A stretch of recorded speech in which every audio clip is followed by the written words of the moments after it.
Mais avant de rentrer dans le vif du sujet, j'aimerais surtout parler de ça. C'est que vous pouvez faire ce que vous voulez, qu'on parle technique, mental, physique. C'est derrière, c'est quelle est la philosophie, quelle est votre approche, un peu à l'image d'un projet de jeu, quelles sont vos intentions.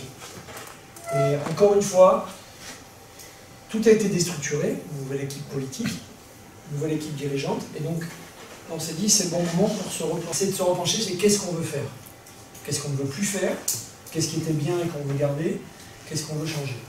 Donc il y avait déjà cette notion de philosophie. Dans la philosophie, de plus en plus, y compris avec les sélections, et vous confrontez, je ne sais pas quels sont vos publics, mais si vous n'êtes pas avec des publics pros, il faut optimiser tout le temps que vous avez à dispo. C'est-à-dire que quand vous faites même du travail physique, il faut que vous fassiez du rugby. Quand vous parlez mental, il faut que vous parlez mental et rugby. Quand vous parlez travail de sécurité du joueur, en fait, il faut qu'on parle rugby. C'est pour ça que moi je disais tout à l'heure, ça me donne des boutons de voir les gamins qui ont perdu 15 minutes de leur séance, alors qu'ils viennent peut-être que pour 1h30 à faire des tours de terrain. Il y a la capacité à leur faire la même distance en course, mais avec un ballon, avec la banane, en communiquant avec les partenaires, ben là, ils courent chacun dans leur coin. Bon, en tout cas, vous avez le droit de ne pas être d'accord, mais c'est mon idée. Mais ça, même sur le haut niveau, on cherche une chose, c'est ne pas avoir un mono-objectif, un seul objectif. Et ça représente bien le rugby. Le rugby, c'est double, triple tâche. Aujourd'hui, à haut niveau, vous ne demandez pas à un mec de plaquer. Vous demandez de plaquer et très vite se remettre sur les appuis, contester, et voire même après ressortir de cette zone de combat par une accélération, triple tâche.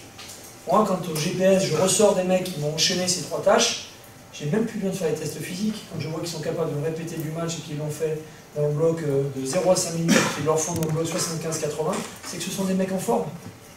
En revanche, les mecs qui ont que des actions ponctuelles comme ça, ben on peut s'interroger. Est-ce qu'ils ne le font pas parce que dans leur compréhension, ce pourquoi ils sont missionnés, ou parce qu'ils ont des freins physiques. Mais d'avoir cette notion de systématiquement double, triple tâche, elle est essentielle. Elle vous fera gagner du temps dans vos entraînements. Et nous aussi, on l'a dans notre philosophie, nos objectifs. C'est qu'on s'est dit, ok, on va reprendre tous nos contenus de formation, mais finalement, on ne va pas avoir que ce seul objectif, c'est de travailler physiquement, d'augmenter tous les voyants physiques, physiologiques. Bien sûr que ça va être notre priorité, mais on a des objectifs parallèles. Des objectifs parallèles qui sont dictés par notre règle un peu, notre règle des 3 P. C'est que même avec le haut niveau, d'abord il faut prévenir. Le joueur qui se blesse, chez vous comme chez nous, la joueuse, il ne sera pas prêt à performer. Il aura une carrière saccadée, il n'y aura pas de continuité dans son travail. Donc il faut prévenir. Prévenir pour mieux préparer et au final pour mieux performer. Et avec 3 axes, qui est de toute manière, alors bien sûr, là, mon discours ce soir est quand même très axé sur le haut niveau, vous l'avez compris, c'est la formation fédérale, mais il nous faut des joueurs autonomes. Ça n'est pas possible aujourd'hui qu'on ait parfois plus envie que les mecs de s'entraîner. Ce n'est pas possible que ce soit nous qui allons chercher les mecs dans les pioles pour leur dire tu as cette routine-là à faire. C'est pas possible que ce soit nous à leur dire allez viens faire, tu as un créneau, tu peux avoir ton créneau de renforcement. Il faut aujourd'hui qu'on ait des joueurs autonomes, auto-déterminés. Il faut que systématiquement, vous l'avez touché du doigt sur un des groupes, que quand on vient faire une séance physique, on ait ce double objectif mental. Bon, cette année, la Fédération française de rugby, on est support de l'EPCR, l'organe européen qui gère le rugby.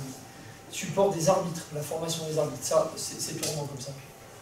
Donc la semaine dernière j'étais avec eux et sur un petit déjeuner j'ai discuté avec 2 arbitres irlandais qui nous arbitrent régulièrement, qui arbitrent régulièrement les clubs français en Coupe d'Europe. Et ils me disent, c'est très drôle, mais les Français de manière, quand vous rentrez sur le terrain, on sait si vous allez gagner ou si vous allez perdre.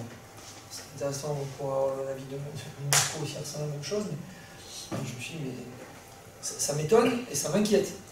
Ça m'étonne parce que comment il peut avoir ce sentiment-là, ça m'inquiète parce que je me dis, ils sont arbitres, c'est-à-dire qu'ils vont être vachement influencés par ça. Et vous allez voir après, je vais déployer ce petit message, ça veut dire qu'à l'arbitre, on lui donne plein d'informations, on lui donne plein de messages, qui peut être, si on rentre et qu'on a le sentiment qu'on va tout casser, ben peut-être qu'à un moment ils vont siffler pour nous, mais si on rentre et que parce qu'on est en train de baisser la tête, peut-être que la pénalité ne sera pas pour nous. Quand ça se joue à peu de choses, sur les matchs internationaux, je pense que c'est des aspects importants. Donc je vais revenir dessus sur l'approche mentale, parce que du coup, au sortir de cette réunion-là, j'en ai fait une avec tous les prépas physiques dont j'ai la responsabilité, et qui était de dire la notion d'approche mentale doit être notre double mission sur cette année. On en tient compte dans tout ce qu'on a conduit. Et puis le troisième, ben là, c'est comme je vous l'ai dit tout à l'heure, il y a des joueurs que j'ai eu en formation, que j'ai connus quand ils avaient 16 ans. Morgan Parra, j'ai connu quand il était à Bourgoin, il faisait déjà les allers-retours du Pôle France pour jouer en équipe première. et ben, je me rends compte peut-être que sur certains joueurs, on a raté des choses, et j'en vois aujourd'hui les manques sur le haut niveau, et c'est très compliqué de récupérer. Donc on est dicté par contre par rapport à ça, et on sensibilise toutes les académies avec cette règle des 3 P. Sur la notion d'autonomie, autonomie, elle doit se faire sur 2 niveaux. Évidemment être autonome quand on s'entraîne, mais pour le sportif de haut niveau, être autonome dans ses objectifs, dans les performances qu'il vise. À lui de définir où il veut aller. On ne peut pas avoir envie pour lui, on ne peut pas avoir l'ambition d'aller pour lui. Demba Bamba, le pilier de brief qui vient d'être retenu, je le connais aussi depuis qu'il est un peu plus jeune, je peux vous assurer que depuis le premier jour, son rêve c'est d'être en équipe de France. Maintenant, j'espère que dans sa tête, il a fait un cheminement, et je le sais parce qu'on a fait ensemble en juin, c'est que son rêve c'est pas simplement d'être en équipe de France, c'est de performer en équipe de France. Mais il faut que les objectifs soient clairs, à l'image de votre projet de jeu. Quels sont les objectifs début de saison? Je pense que vous fédérez. Quel est l'objectif? Il n'y a pas forcément que des objectifs de résultat et soulever un trophée. Il peut y avoir aussi des objectifs de moyens, mais aussi des objectifs de performance. Sur l'entraînement, quand je vous dis autonomie, c'est autonomie, être autonome dans l'échauffement. C'est très bien, l'un d'entre vous a pris en charge l'échauffement, mais presque vous devriez avoir votre représentation sur qu'est-ce que c'est chauffer, en capacité, vos joueurs, joueuses, quel que soit l'âge, doivent être encouragés, doivent être formés à être capables de s'échauffer seuls. C'est aussi une façon d'encore moins diluer votre discours. Parce que si déjà vous prenez la tête sur dès l'échauffement, votre discours va se diluer sur votre cœur de séance. S'ils ont déjà une autonomie, vous n'amenez qu'une plus-value. Bon, on est énormément sur des aspects liés au niveau, mais vous voyez qu'il y a des choses sur des acquis aux joueurs. J'insiste sur ce mot, le joueur acteur, encore une fois, acteur, moteur de son plan d'entraînement, moteur de ce qu'il vise en termes de performance. Et là, je dirais quelque chose qui rejoint le haut niveau, mais qui rejoint également vos sportifs. Et là, on a déstructuré complètement tous nos barèmes. Toute la façon dont on avait décliné la filière de haut niveau, c'est qu'on s'est dit, il faut faire des barèmes pour que le gamin, à 10 ans, il va sur le site internet de la Fédé, il se dit, moi demain, je veux être en équipe de France, ben, je dois savoir ce que je suis capable de faire sur la test physique. Qu'à tout moment, je suis capable de m'identifier avec le plus haut niveau. Et d'avoir cette identification, c'est garder ce fil conducteur dans les performances et les objectifs. Donc avoir des exigences pour des résultats, mais j'insisterai aussi sur ça, être sportif de haut niveau, c'est pas simplement prendre un chèque, c'est pas simplement avoir un statut, ça implique un certain nombre de comportements. Souvent des comportements plus en dehors du terrain que sur le terrain. Et ça fait partie de l'éducation qu'on doit faire passer dans nos académies. Sur l'approche mentale, je vous disais le terme. C'est les termes les autonome, autodéterminé, ça va revenir, donc ça veut dire que ça vient du joueur. Je suis autodéterminé, dans la notion mentale, c'est je suis résilient. Alors ça, c'est un petit bloc, c'est un chercheur sud-africain, mais j'aime beaucoup la phrase.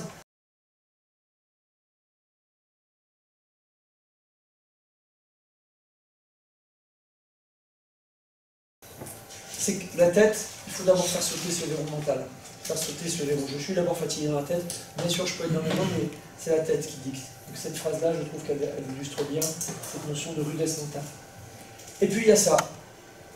Il y a ça que vous évoquez avec les arbitres. C'est le langage corporel. Pendant votre séance, j'ai cru que vous alliez l'aborder sur la partie ceux qui avaient le groupe mental. Mais finalement, si entre les séries, je récupère comme ça. Qu'est-ce que je suis en train de dire à mes partenaires? Je suis en train de dire, ah, mon pote à côté là, peut-être que je me rapproche de lui parce qu'il est dans le dur. Donc du coup, je vais peut-être même moins bien défendre ma zone si on est en défense. Qu'est-ce que je vais dire à l'adversaire? Je suis en train de dire, lui, il est fatigué. Lui, je lui envoie le message, on l'a mis dans le dur là. Je requinque l'adversaire. J'ai rien fait. Ça ne coûte pas d'énergie, mais juste parce que j'ai transmis comme message, putain, j'ai blindé mon adversaire dans la tête. Et puis surtout, je vous rajoute ça, c'est l'arbitre. Il nous voit fatigués. Il juge peut-être qu'on est fatigué. Il juge aujourd'hui que les Français, on n'est pas dans un bon jour, au bout de la 5e minute où est l'arbitre, et bien on va changer tout l'après-midi. C'est peut-être pas vrai, ça ne court pas l'injustice. Il y a des choses qu'on ne peut pas maîtriser. Par contre, ce qu'on peut maîtriser, c'est le comportement et les messages qu'on envoie. Donc, en tout instant, réfléchissons aux messages qu'on envoie à mes partenaires, à mes adversaires, à l'arbitre. Je ne parle pas du contexte extérieur, qui est à l'entraîneur et qui est aussi aux spectateurs.